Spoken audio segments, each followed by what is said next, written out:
Tell me, have you heard of hobbies? Have you heard of credit card debt?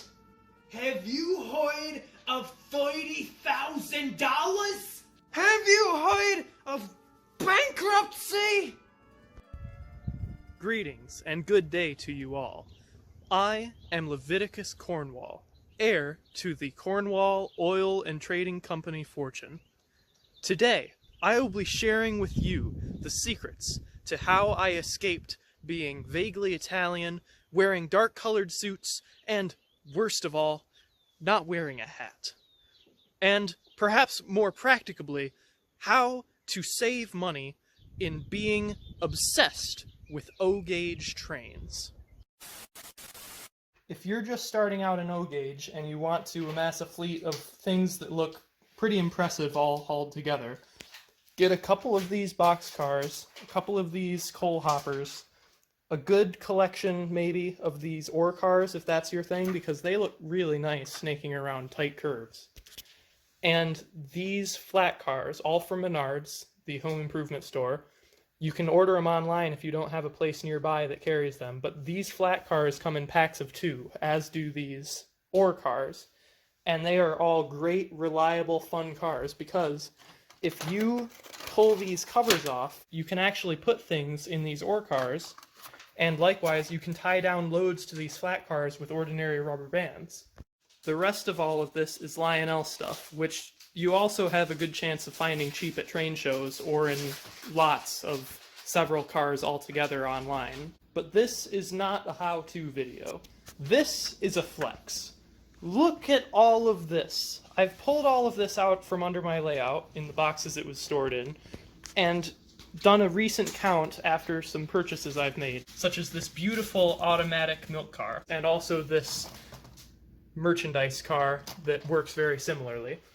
All this post-war stuff is awesome, but I wanted to give everything else a chance to be shuffled out of the bottom of the box, like these Menards boxcars, which are famously one of the best budget options out there these days. First off, of course, we have the SD70 Ace, which is a Lionel Legacy model from 2009. The starter set RS3, which when we bought it was carried in stock at Menards. I've made this sign on the side of it that says Red Valley Mining Company, which is what I've named the coaling operations on my layout.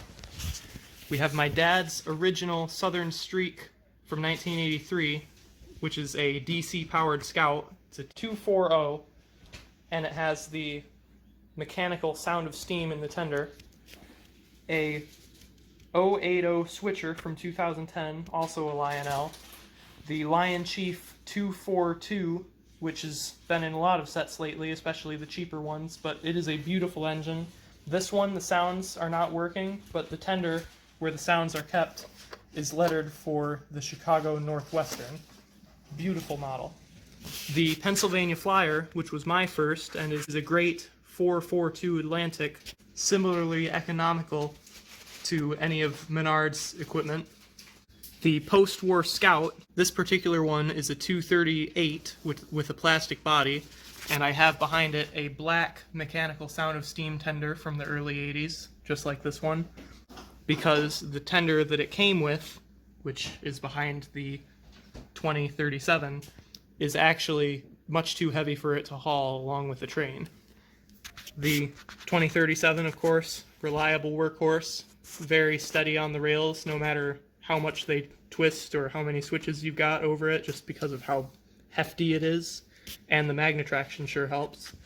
And also featuring magnetraction and similar post-war brawn is the 2055 Baby Hudson. That's a 464 with visually identical tender, but it is numbered differently because it's older, and it has bar end metal trucks. Next to that is the Dino Roars Express from the Lion Chief Junior line, made a couple of years ago.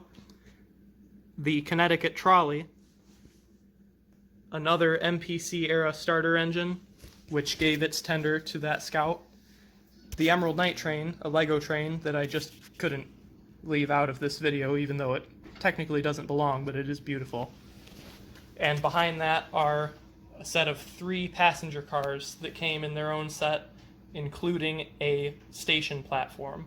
Without getting into too much detail on what everything else is, there are 82 cars here in all. Altogether, there are 101 pieces here.